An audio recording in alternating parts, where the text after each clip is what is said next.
50,000 বছরের রাস্তা হবে, যার যার কবর থেকে হাসরের মাঠ। ফুলচেরাতের পুল হবে 30,000 বছরের রাস্তা। আমার উম্মত গুলো কিভাবে রে পায়ে হেঁটে তারা অতিক্রম করবে? বন্ধু নবী এমনি এমনি কাঁদেনি রে, নবী জানিয়ে দিয়েছে কাল কিয়ামতের ময়দানে উম্মত গুলো খালি পায়ে থাকবে, মাটি তো তামা থাকবে। ও বন্ধু, তাদের শরীরে কোনো পোশাক থাকবে না, উলঙ্গ অবস্থায় থাকবে। এবং মা আয়েশা প্রশ্ন করলো, গো প্রাণের নবী, জানতে মনে চায় নবী গো, এই যে আপনার উম্মত গুলো উলঙ্গ অবস্থায় খালি পায়ে সবাই থাকবে গো নবী, তারা কি নারী পুরুষ একসাথে? কয় হ্যাঁ, নারী পুরুষ একসাথে। তারা কি কেউ কারো দিকে নজর দিবে না? এবার আমার নবী বলেছে, আয়েশা রে, কেমন করে নজর দেবে রে আয়েশা?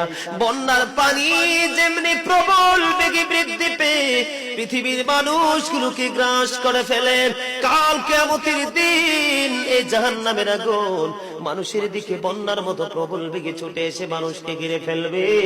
এত ভয়ঙ্কর হবে রে আয়েশা কেরা, এত ভয়ঙ্কর হবে আশুরের দিন, এত ভয়ঙ্কর হবে সেই দিন। আর সেদিন এত বিপজ্জনক